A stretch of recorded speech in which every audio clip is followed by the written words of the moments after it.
Hello, Women of Hudson. I'm Maria Koblitz. I am the Executive Assistant to our COO here at Hudson Automotive Group. I'm also an ambassador with the Women of Hudson.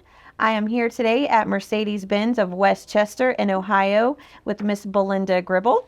Hi. Thank you for having me. I am the General Manager here at Mercedes-Benz of West Chester. So tell me a little bit about how you got into the car industry, what position you started at, and how we made it here to General Manager. Wow. Well, I know we don't have a lot of time, but I would first like to say that I just believe that I have been blessed to be in front of the right people at the right time.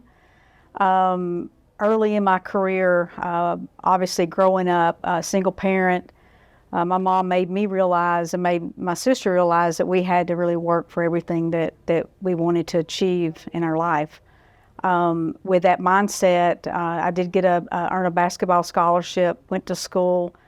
Early on, blew out my knee, and I was very upset because I knew that I had to play basketball, had to have the scholarship to follow my dream.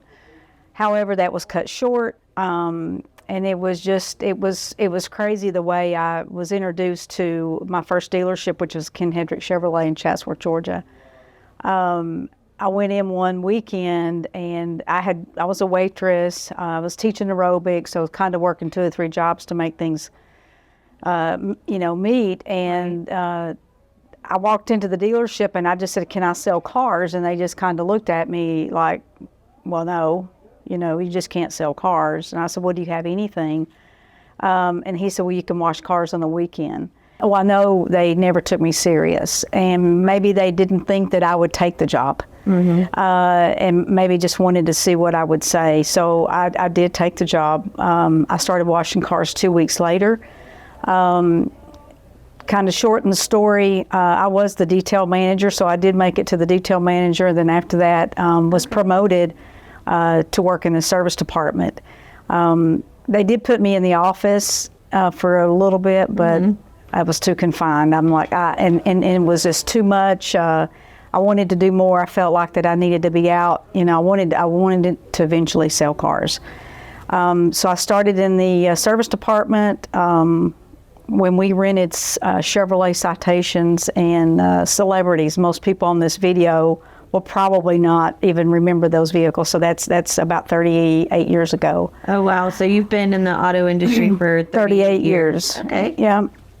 So started in the service department, rented cars, got $5 a car, and I thought if I could just do this full time, I could really quit maybe one of the other jobs and maybe make more money. And they wouldn't let me work full time. So finally, we had an advisor that quit, and I didn't, and again, know at that time what an advisor was going to do. So I'm like, well, I'll take the job. Just tell me what to do. So it kind of led one thing to another with the jobs, and I became a very good advisor. I assisted the service manager as a warranty clerk.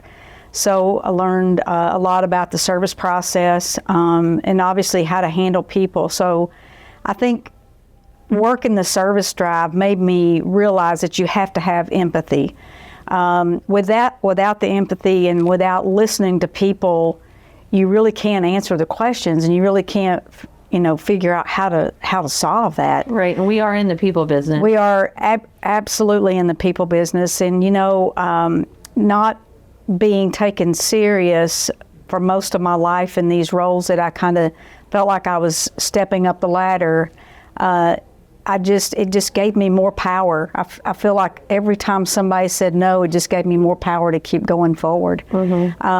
So I worked in the service department for a couple years. I loved it. I think I was making $9 an hour. I did get to quit one of my second jobs, so I was excited. One Saturday, I remember my boss, Ken Hedrick, which is one of my mentors, and I look up to him to this day. We still have conversations about the day. He comes around the corner and he says, "I'm going to put you in F&I." I said, "Okay, great. Here we go. Here we go, another step." So I did not actually know what F&I meant.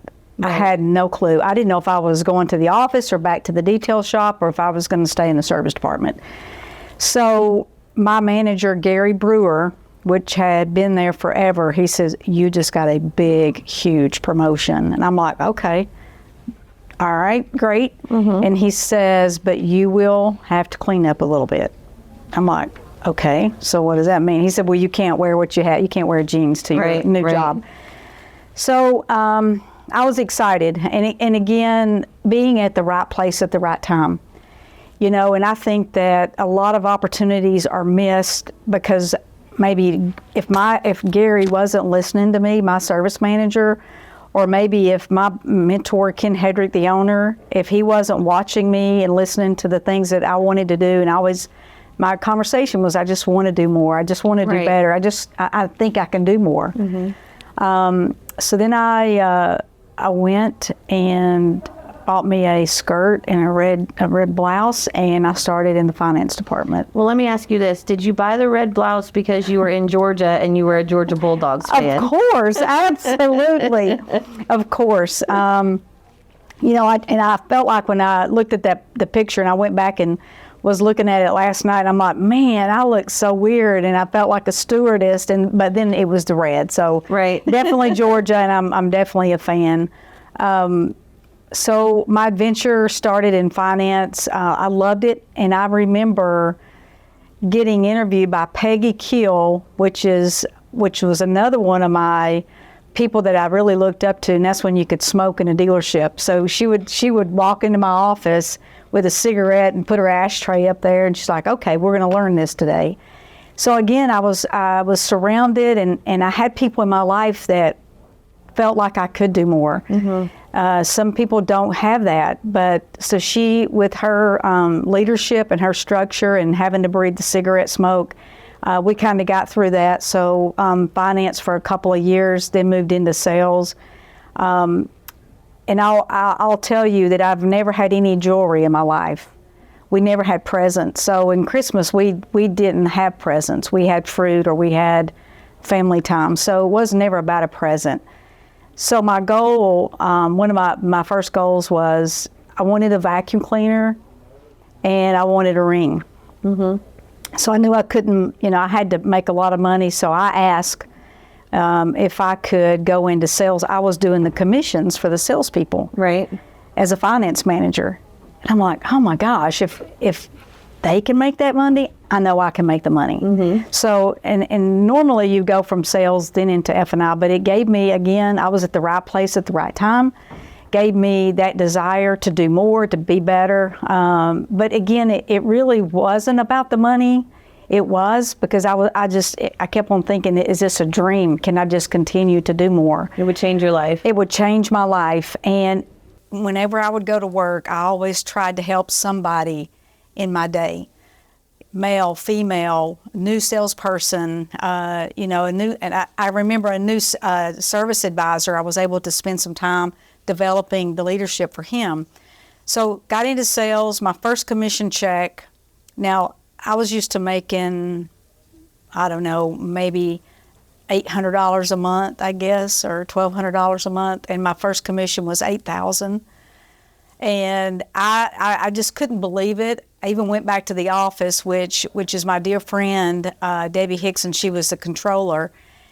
And I said, this can't be right. Is this right? Are you sure? I said, I'm like, there is no way. I said, there's no way this cannot be my check. And it was. And that just, I think, elevated me to realize that if you put your mind to do whatever your goals are, you can achieve those. And two, you have to have the support around you. And I had support. It wasn't easy, though. I was turned down job offers because you've not been in that position long enough. So I just kept on.